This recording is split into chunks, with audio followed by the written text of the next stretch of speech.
Hi everybody, thanks for joining us. So my name is Will Brosnan and I work in the attendance policy team here at the department. And I'm really glad actually to see so many people have managed to dial in at the end of what I know has been a really busy term for people working in schools, and actually amid some really quite challenging ongoing disruption, which has been caused by the pandemic.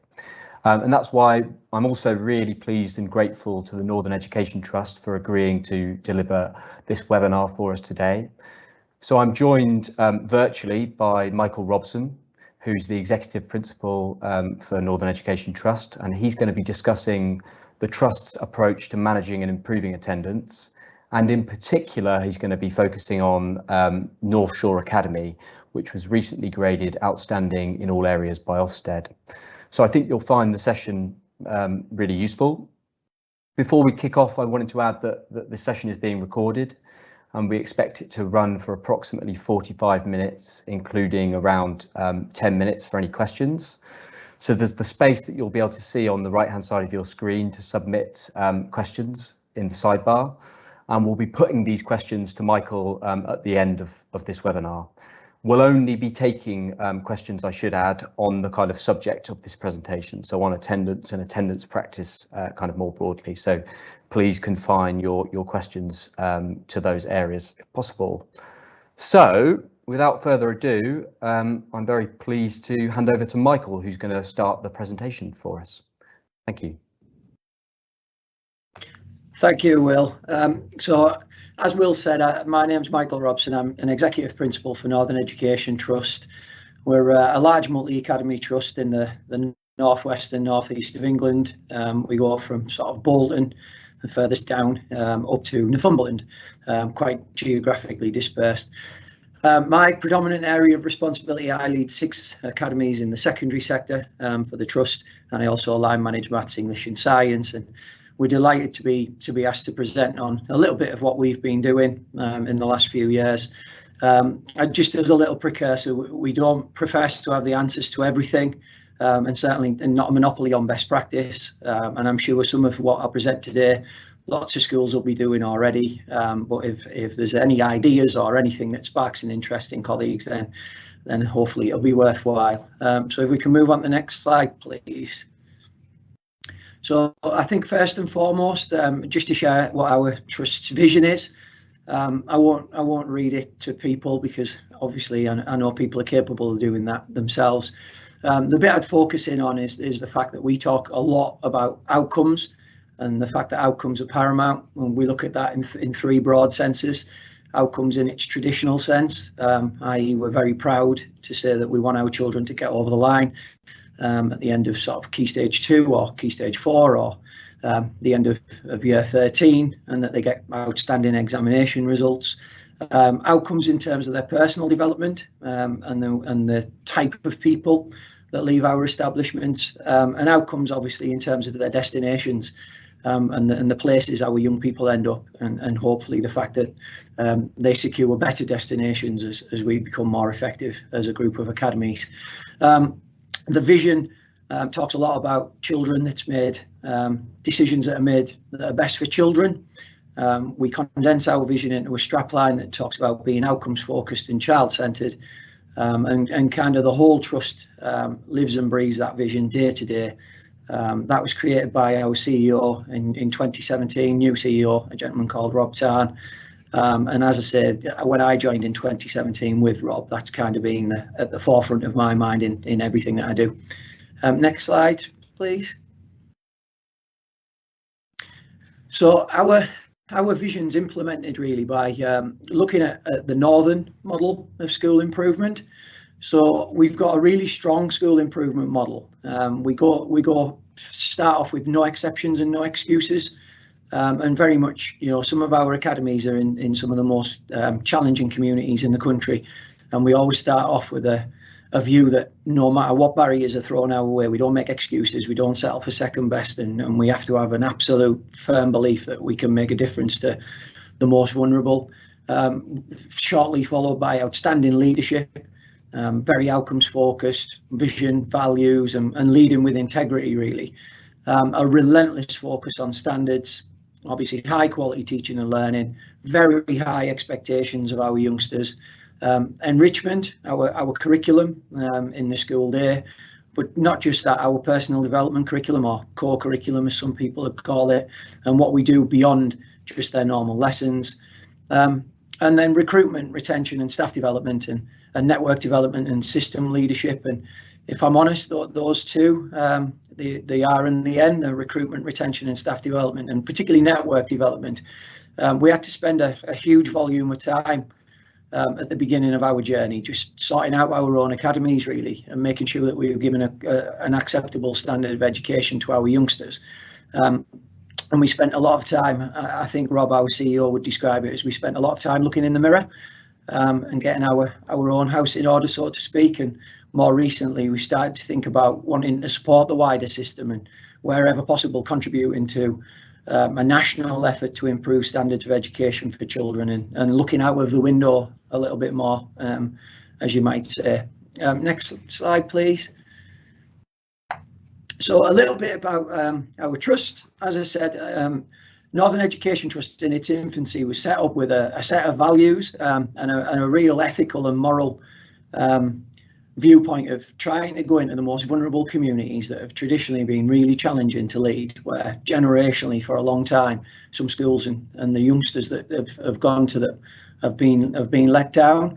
So just a flavour, we've got 10 primary academies. They're not defined by their pupil premium index and percentages, but I think that gives a rough overview of the fact that a lot of our schools are very, very vulnerable, and they're, as I say, in areas where there's quite a lot of barriers for some of our children. We have just the one at Badger Hill that comes in around about what you'd consider the national average in terms of its pupil premium.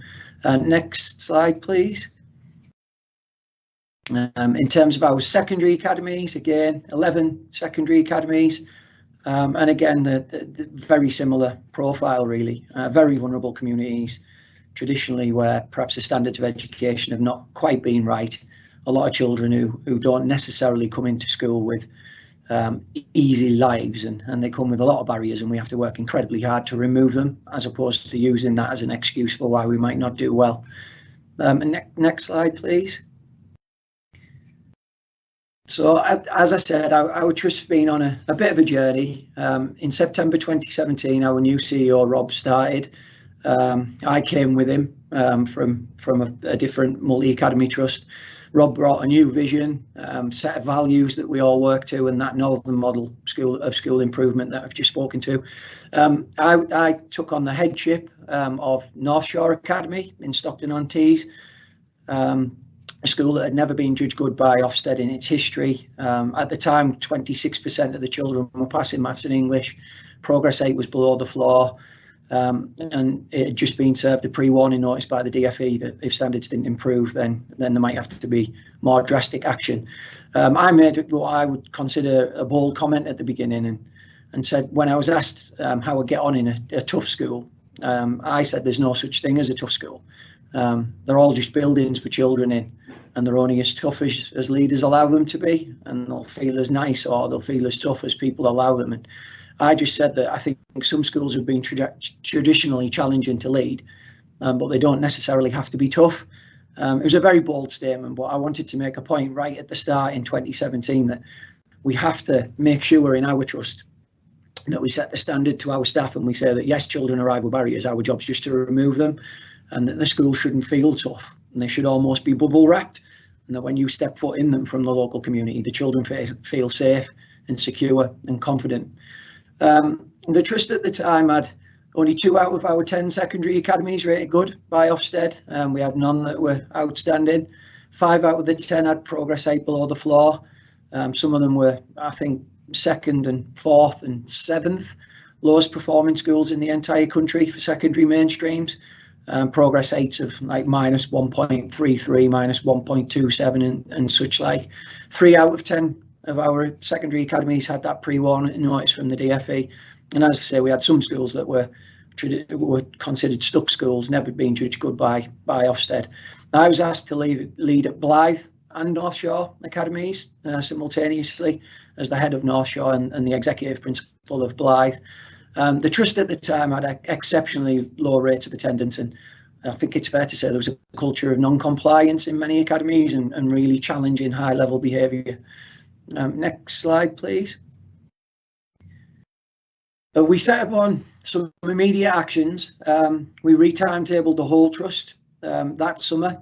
We aimed for a contact ratio of 0.79, 79% of all of the teachers, including the SLT, teaching in any one given period, but a bonus of 8% maximum. We call that CLFP. I think nationally it can be described as ICFP. And basically what that allowed the trust to be really economical and make sure that the curriculum was serving the needs of the children. And that meant that any resources that we had and a lot of our finances could go into school improvement and strategies that directly impact upon our students. So Rob set about that with the Director of Curriculum immediately in his first summer in 2017, and we re-timetabled the entire trust. All of the SLTs were reorganised into deeps, deep support, deep learning, deep experience, all encompassed by deep leadership. And what that allowed us to do was start to create capacity in advance of need and second people to SLT, second people into aspiring and developing leader posts and run projects and just look for little sparks of creativity and innovation. We immediately introduced some systemised inclusion strategies. So we have a weekly inclusion meeting, 2 to 3 hours, once a week, chaired by the Vice Principal, all of the pastoral staff present, where we talk about our most vulnerable students and what actions we're taking to remove barriers to their learning and get them into school and make sure they can do well. The Vulnerable Students Register, which is the weekly update and notes. Those two systems had served Rob and I really, really well when we were at Outward Grange Academies Trust. And we had some really vastly improved schools that went really, really fast and started making a big difference for vulnerable students and getting outcomes really, really quickly. And Rob spoke to Martin Oliver, the CEO at Outward Grange Academies Trust, and some of those systems that we used there, we brought with us and instigated immediately. I think I had the Vulnerable Students Register up by day 2, and we had the inclusion meeting after day 4 of my headship at North Shore. We introduced student tracking of effort and progress, and a booklet that's produced every single half term that goes to SLT to talk about the most vulnerable children and how they're getting on. Daily home visits immediately to students that are not in school. Alongside that, an impact. So the list would be on my desk at the end of every day with every house that had been visited and what the outcome of that home visit was. And I put a board up in my office and said I wanted to know for every single year group, for pupil premium, for SEN, I wanted the learning managers and the pastoral staff to come in at the end of every evening before they went home and write on exactly what the attendance of those groups had been daily. So I could sort of judge myself by how effective I was being in getting children into school. We changed and unified the school day. We all of our secondaries and primaries are on an 8:25 a.m. start, just to try and make it easier to deploy staff from one to the other and get a commonality in our school days and their structures. We put in place a common support staff structure right across the trust to best meet the needs of our vulnerable students. Introduced a 2-hour CPD session every week, highly bespoke training for staff on how to meet the needs of the most vulnerable, and particularly around SEND and raising aspirations and expectations for our PP kids.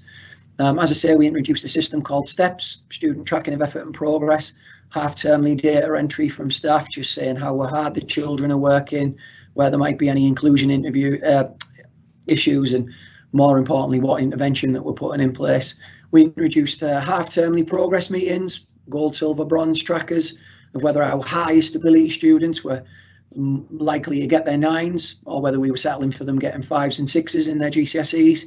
We introduced a weekly RAG, a red, amber, green, of the likelihood of a student attaining a 5 in maths or English back in the day. That's now evolved into maths, English, science, humanities and MFL, and we rag on the EBAC now as our trusts moved on and we're at a new point, I think, in our journey. We introduced morning, break, lunch and after school duties, a whole multitude of staff out on duty at 10 to 8, 5 to 8, half an hour before the start of the school day in high-vis jackets, welcoming the children, checking that they could cross the road safely, making sure that they had their equipment and that they were prepared for the day ahead, and just supporting them with any issues, and really high-vis presence really in the community, at the shops, on the traffic lights, and just showing our community that we care for our students and we're there for them. And basically, again, trying to adopt almost that primary model of being there for our parents if they want to drop in and say, flag an issue on a morning. Transitions, where we put a duty rota in place of literally who stood in each stairwell at the changeover of every lesson, who stood around corridors, a chance for staff to interact with children positively, say good morning, ask how their cricket or their rugby or their brownie session went, or wherever that might be, which settled everything, calmed the entire school, just made the children feel a little bit more safe, supported, and gave them a chance to interact with staff really. Introduced a system of very high standards and expectations, that calm, orderly and supportive environment, really conducive to learning, and an obsession with standards really. We introduced the whole trust expectations for learning policy, based around catching students being good, celebrating what's going right in lessons, having a policy of not tolerating low-level disruption to learning and lessons being interrupted by students who are off task, concentrating on the ones getting it right and really flipping that culture so that the school felt like a vibrant, positive environment where children would want to come to school. Next slide, please.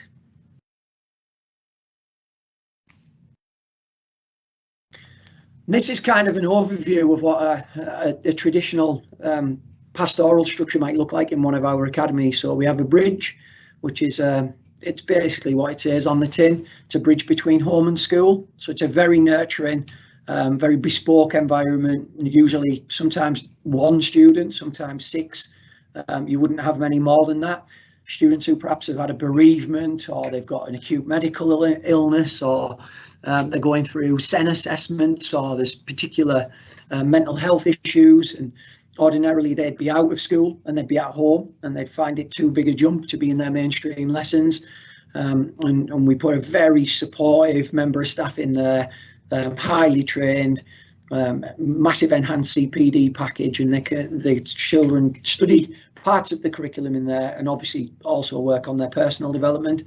We have a personalised learning centre, or a PLC, and that's basically to try and catch children who maybe showing signs of disaffection and get in there early, and they can be taken out of their mainstream lessons, put in small group of, again, 6-7 students, very intensive intervention around behaviour interventions, what you do if there's a confrontation, building up their self-esteem and their confidence.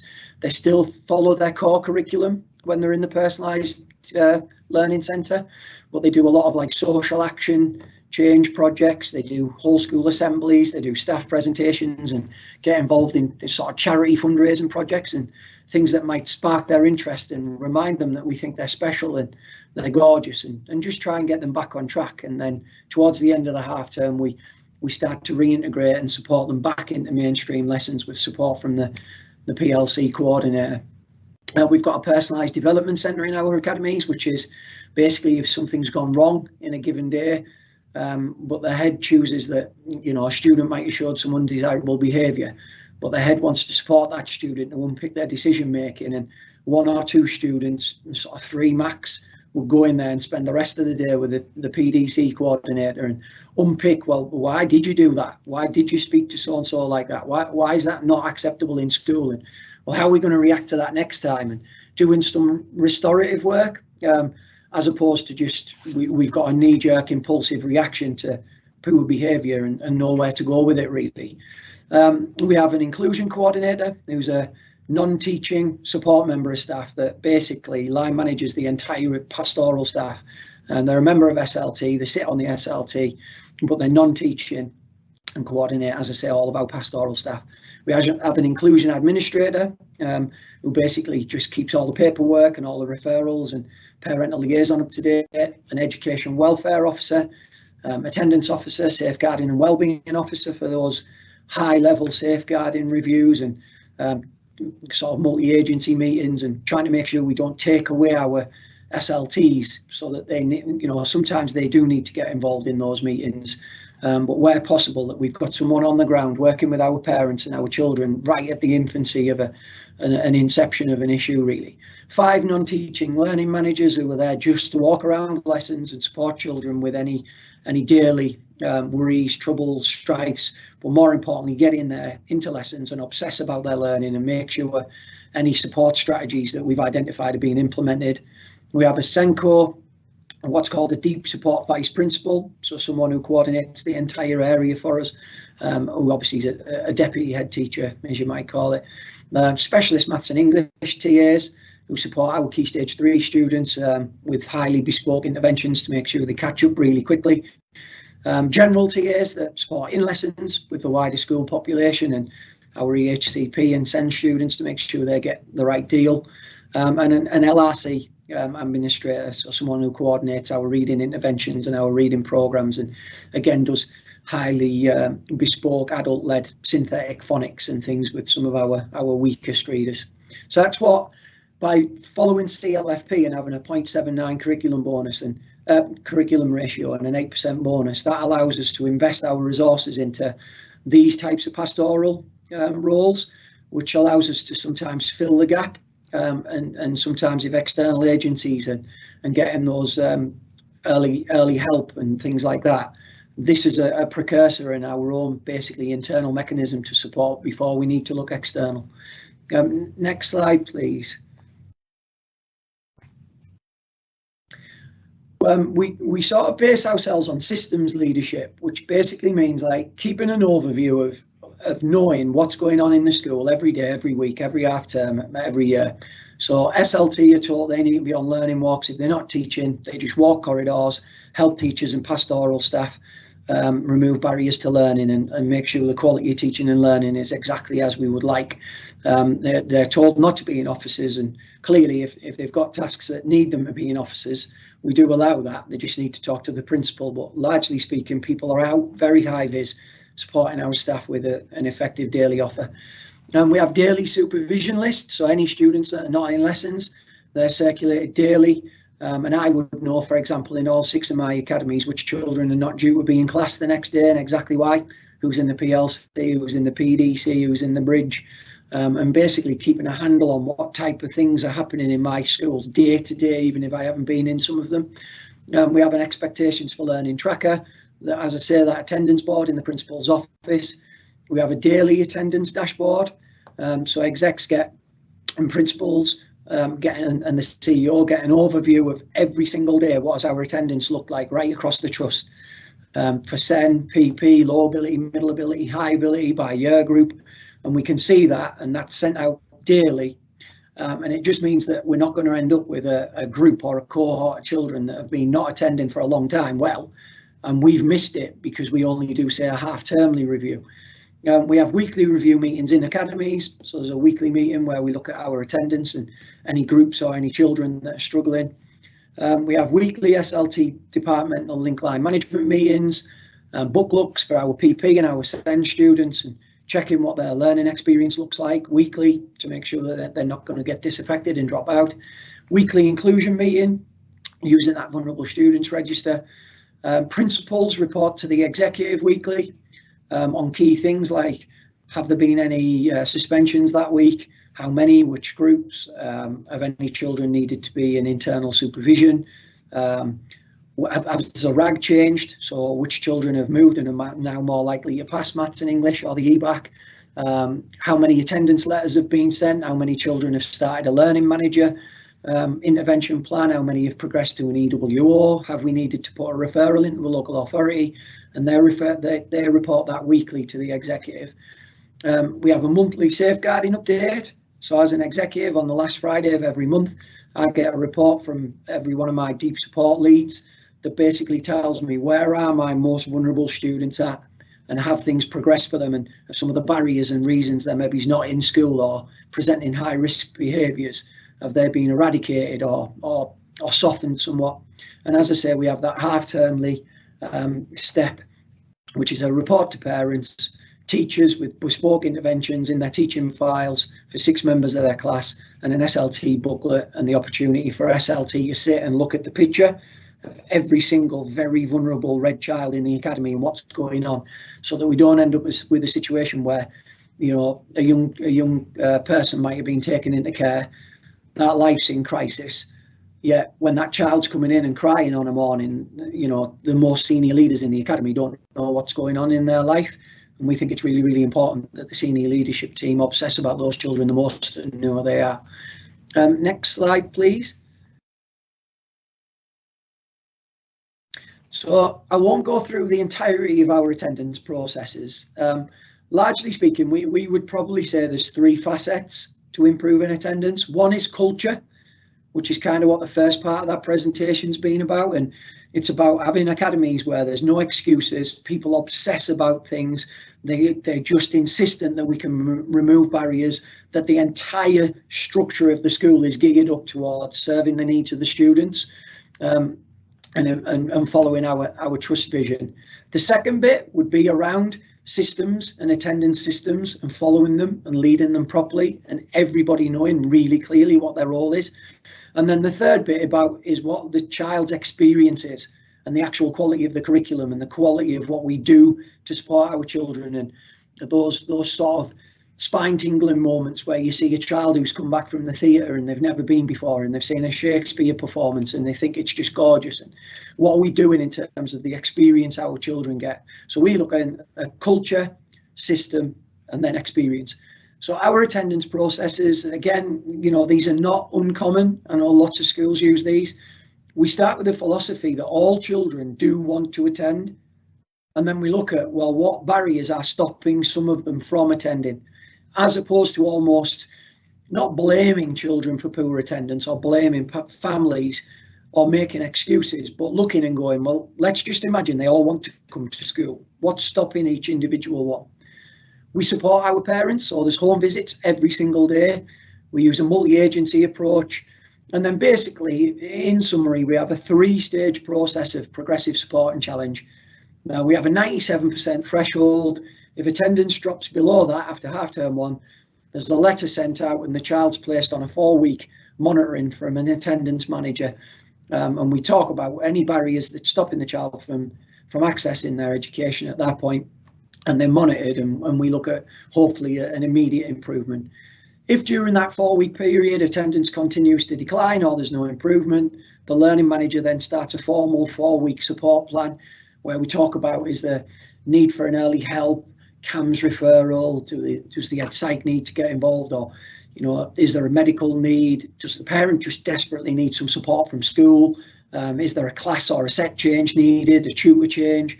And we get into the nuts and bolts of what we think we need to do for that young person to move attendance on. Again, if there's no improvement during those 4 weeks or attendance declines, we then move it on to our education welfare officer, and they start another 4-week plan, even more bespoke interventions where they might be going, and literally every single morning they might be going to that child's home if that's what's needed. If all that fails, that's when we look to refer into the local authority, and we'll be looking to partner with our local authority, EWOs, or start the process of perhaps it needs to go down a more sort of a route of fixed penalty notice, or for some parents even court proceedings. That tends to be few and far between, but obviously in some circumstances that is needed. We've got every single SLT meeting, there's an agenda item around attendance, updates, key students, where we're at with them. We have a praise system that is try and praise students, but not just give them gifts for attending school. We expect children to attend school. We think that's what they should be doing. We celebrate and we congratulate them when they do that, and we have like attendance heroes and certificates, and we have most improved, but we try to steer away from extrinsic rewards for good attendance.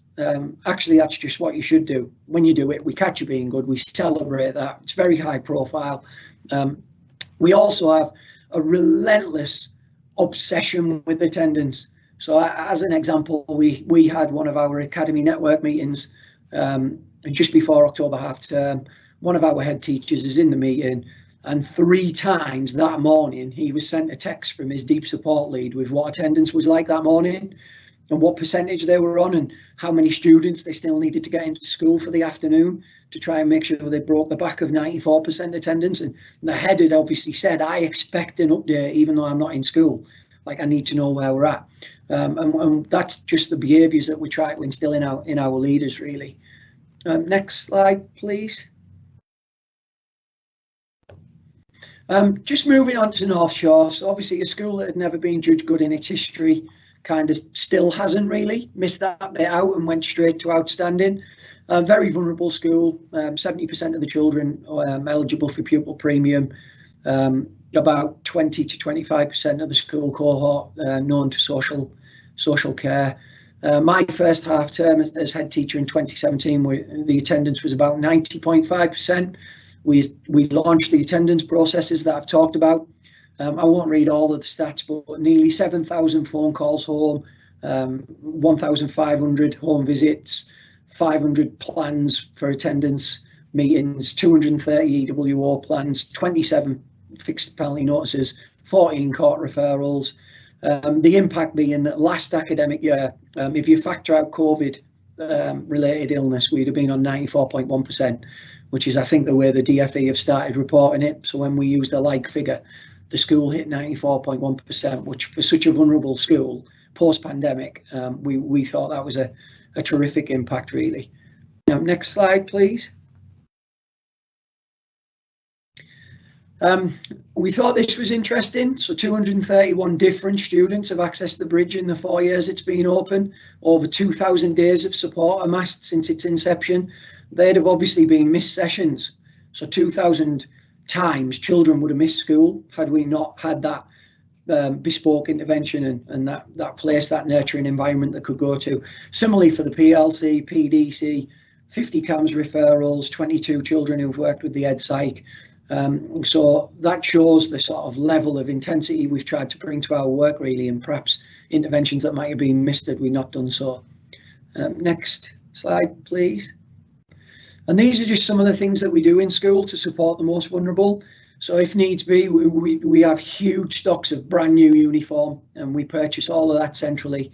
Shoes, socks, trousers, skirts, tights, bobbles, shirt, blouses, ties, blazers, everything that you could imagine. It's all brand new, still in the wrapping, and the children can just have it if they need it. We're part of the National Breakfast Strategy. We open the doors at 7:30 and all of the children are offered their breakfast on a morning. We put snacks and food on after enrichment at 3:30. Tonight, I know that, for example, at North Shore, it's a non-uniform day tomorrow. A Christmas jumper day, not as far as a non-uniform day.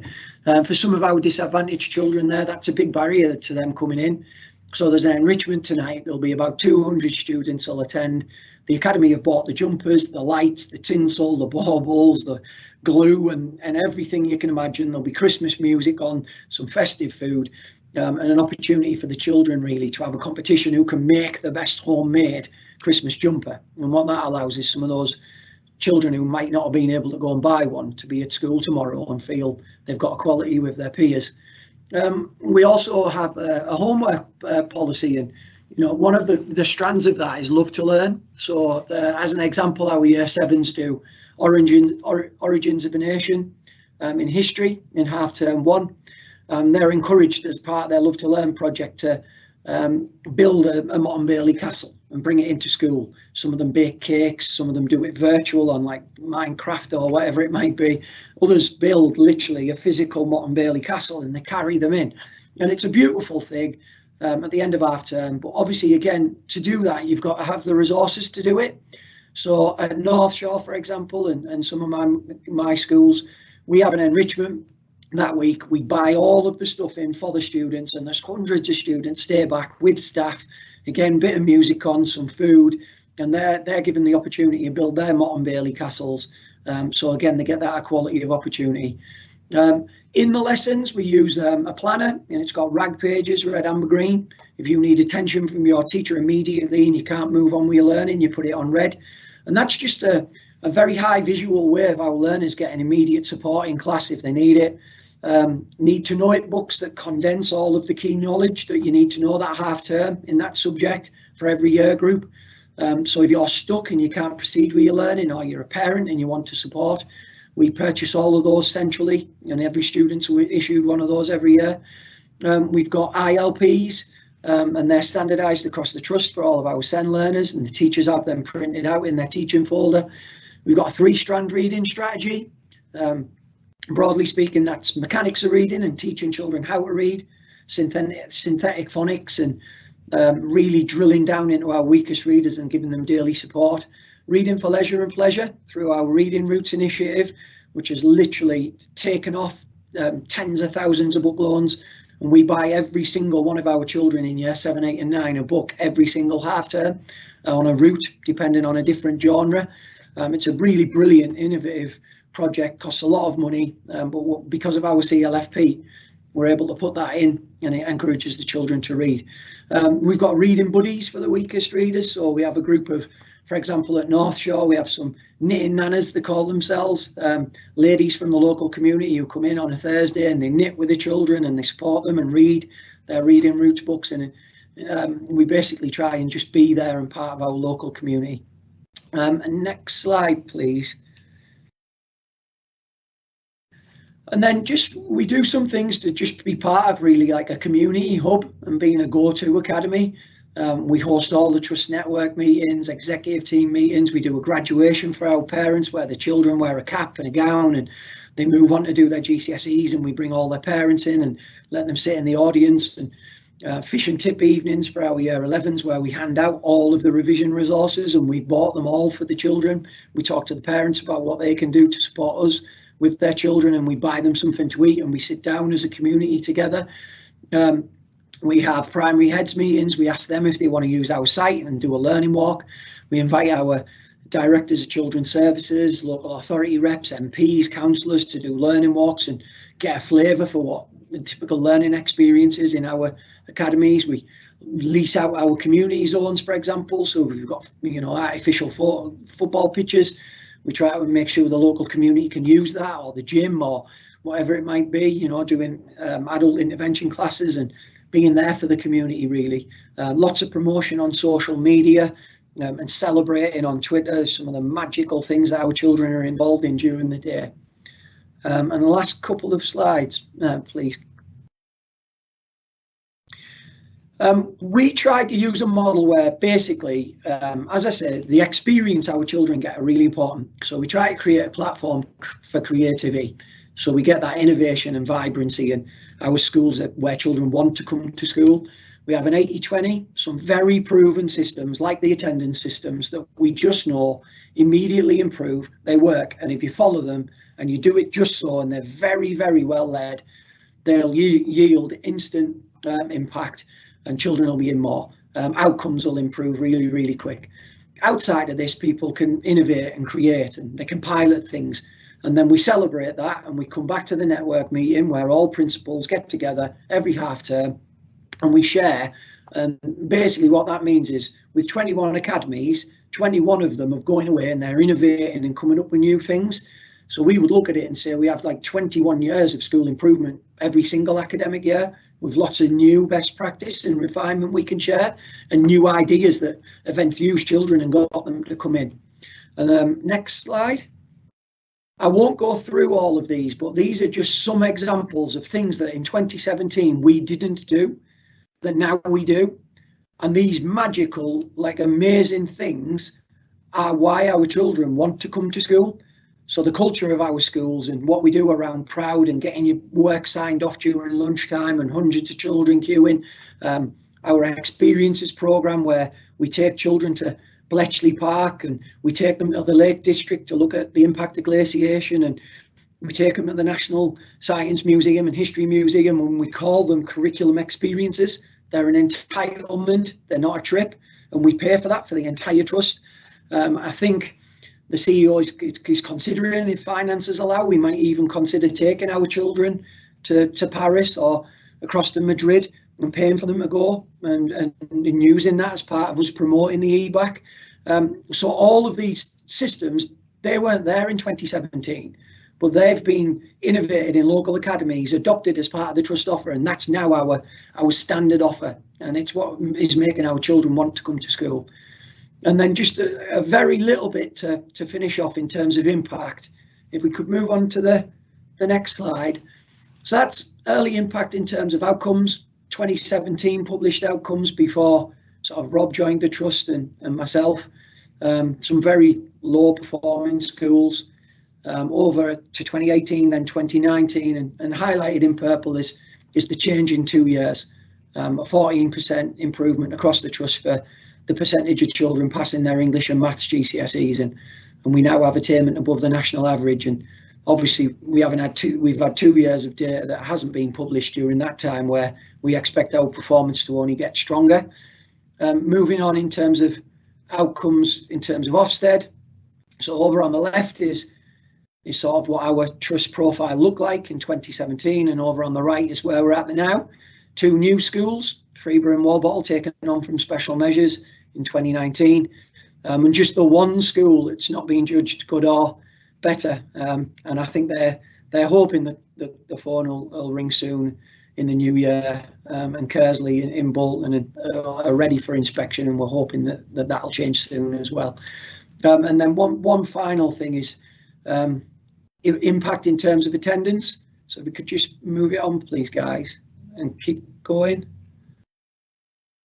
Next slide. Yeah. So primary attendance. This is our early impact. We should have a table that shows attendance for in 2018 for our 10 primaries, and then over on the right in 2020. So a 1.4% increase. Quite big, especially if you look at the vulnerability of our school profile. And then in the secondaries, again, early impact. 2018, end of the academic year, my first year at the trust, some very low attendances. And then last year, sort of 2020, last published data, some huge increases really in term 1 and term 2, and a big trust jump. And then just for context, where TGA's, the Grangefield Academy, it looked like it declined slightly this term. We're currently on, I think it's 93.7% cumulatively, and that's with the impact of COVID in there as well. And Red House Academy, from an unbelievably low benchmark of 86% in 2018 up to 90.5 and continues. I think it's on about 94% for this term. So that, guys, is kind of net and our journey and a little bit about what we're doing. And I will hand you back over to Will now with an opportunity for us to finish with, I think, a few questions. Yes, excellent. That has been really, really helpful. Thank you, Michael. And we've had lots of questions through the chat. So I'll kind of round up a few of these and put them back across to you for your kind of view. I think we had quite a few actually asking about the specifics of your pastoral team and how that works exactly and the structure of it. Is that kind of structure the same across all of the schools in your trusts? And some questions about how that kind of structure works within a primary school setting within the trust. Is it the same or are there differences for primary? Yeah, so I have an admission of guilt, first off, Will, which is that pastoral structure I lean more towards when I'm presenting. I'm talking very secondary specific because that's the area that I work in. The primary is not too dissimilar, but not quite as intensive as that. Obviously, we're working with smaller numbers of students, and it's replicated in terms of you would recognise who does what within the primary structure. There's just not as many layers to it. In terms of the secondary, the benefit of us for some of our smaller, or dare I say more vulnerable schools, so Red House Academy, for example, in Sunderland, only has a school population of 380 students, but it still has the same structure that you'd recognise in that it has a bridge, it has a personalised learning centre, it has learning managers, an inclusion coordinator, inclusion administrator, safeguarding and wellbeing, EWO, attendance officer, SENCO, vice principal, because what we're able to do as a MAT is by curriculum-led financial planning and being able to look at pooling our resources, we can still support our smaller and more vulnerable schools Red House ordinarily wouldn't be able to afford that structure, but we're able to put that in as a mat. Really, it's one of our benefits. And just actually following up on that point, Michael, we had some questions about the 0.79 contact ratio and the 8% bonus, and whether or not you could say a little bit more about exactly what that means and the opportunities that gives to you as a trust. Yeah, so basically, to use a secondary example, imagine you're a school and you've got 40 full-time equivalent teachers, including your SLT and the head. So every single person that's on the management plan. What 0.79 basically means is if you took the lid off, like the roof off the school, at any single given time, 79% of those people would always be in front of a class. And that includes the head, the deputies, the assistants, the SENCO. So basically 79% of the time, every adult who's employed as a teacher in any capacity is teaching. Of course, then what you could do is, well, you could just keep timetabling lots and lots of classes, but they're all tiny. So we have an average optimum class size of about 27 students. The 8% bonus allows us to say, well, what about if the head just wants, only 8 children might select to do music in Key Stage 4? And you'd never want to be in a school where music's not running. It's beautiful, and it brings that, again, it's a subject that makes children want to come to school, and it's magical, and we want to protect the arts. So the head might want to still run that music class.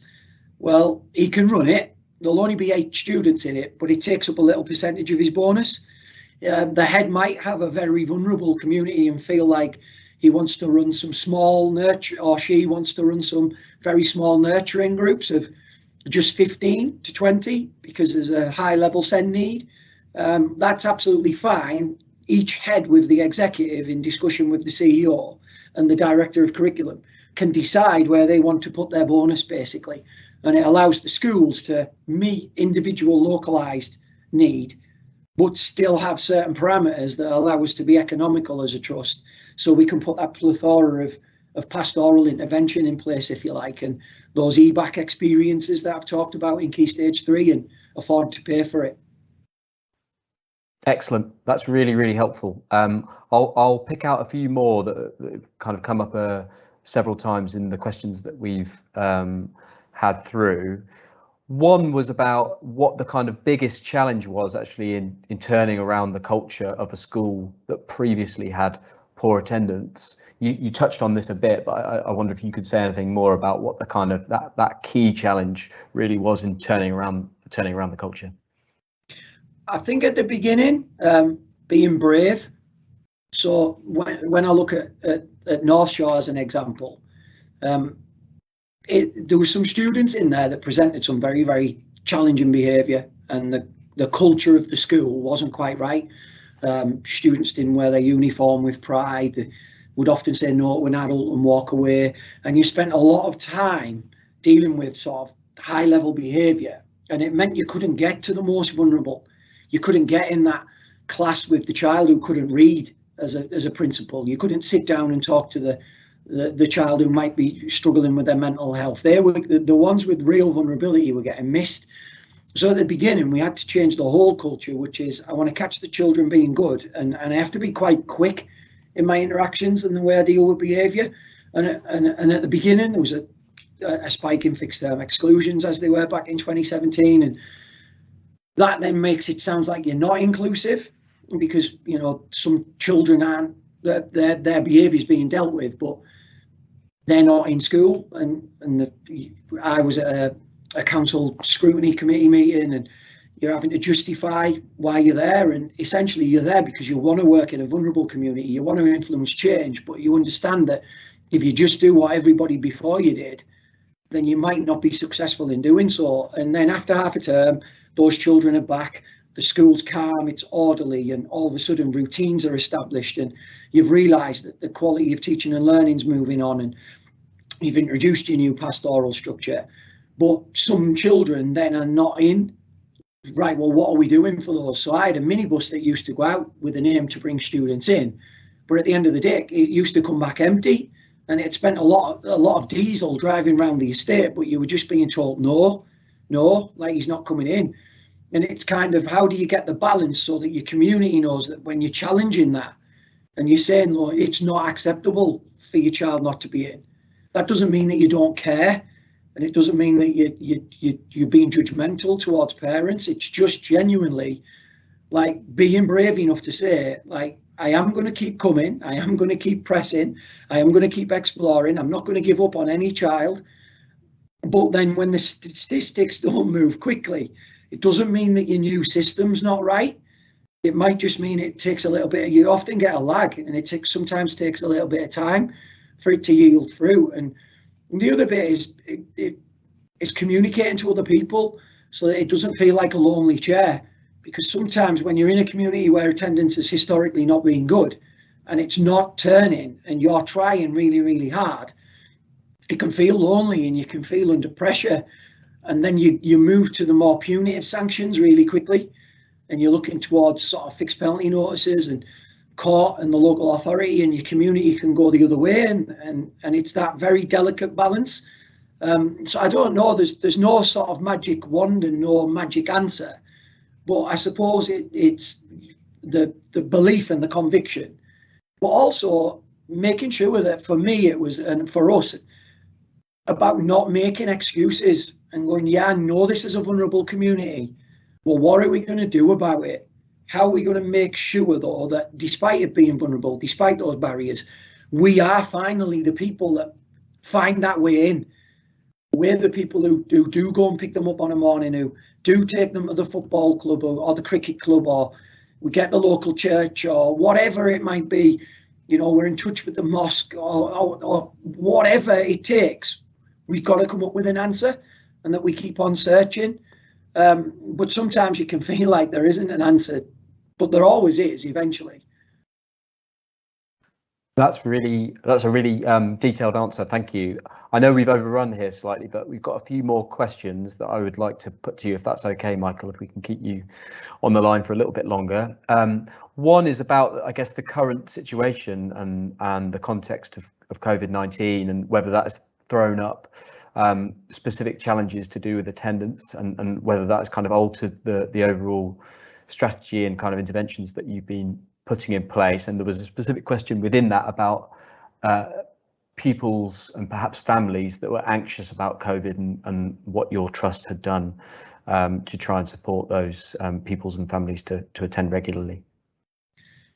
Yeah, and I'd go back to what I said at the start, Will, which is to say, I think we're all in the same boat, and nationally leaders are, you know, there's an incredibly delicate balance between making sure we remind our communities that we agree with them. We have a responsibility to keep people safe.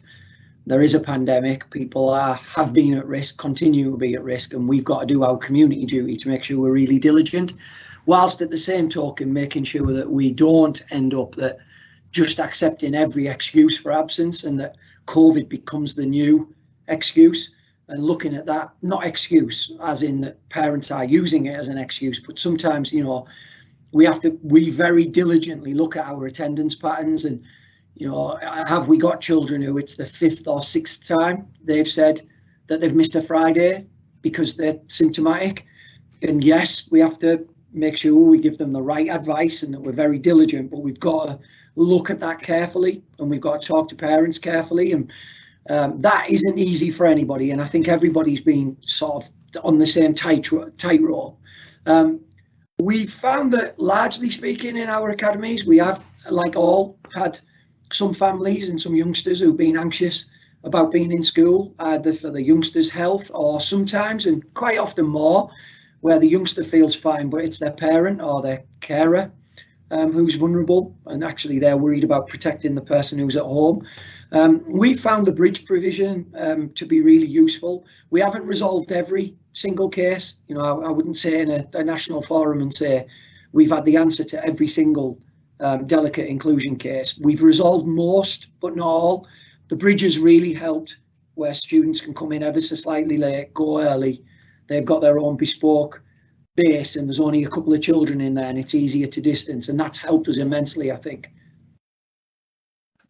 Excellent, thank you. And I'm conscious there are lots and lots more questions that are continuing to come through.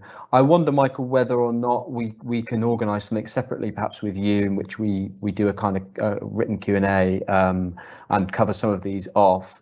But I will just cover one more, which is, I mean, perhaps that seems to have come up quite a lot from lots of these different questions, which is about the specific software actually that you use. The dashboard that you use for your attendance data and what's used across the trust. Lots and lots of questions about that. Yeah, and I'm ashamed to say, Will, you and I shared before this hangout how much technical assistance I need to make sure I do it. Our school management information system is SIMS, and basically our amazing director of data, a gentleman called Jim Gaff. Jim worked with a really outstanding head, a gentleman called Lee Kirtley, and they looked at how SIMS basically extrapolates the data straight into a basic Excel spreadsheet for us. So the dashboard runs through Excel. It's SIMS that feeds it all in every single night. It refreshes and updates. The process and how that happens, I'm not sure, but we would be more than willing to share. I just need to get the expert to do the sharing. I'm really sorry. That's no problem at all.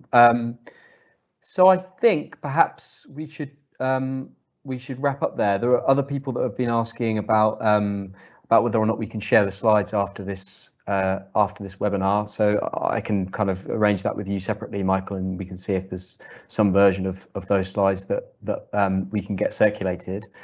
But otherwise, I mean, I'd just like to thank you for taking the time to pull this presentation together at short notice and deliver the webinar, and for everybody else dialing in and listening and showing interest. And we'll be trying to put on kind of more of these types of events. So thanks again for joining and for your interest and for your questions, and thanks to Michael for delivering such an interesting and insightful presentation.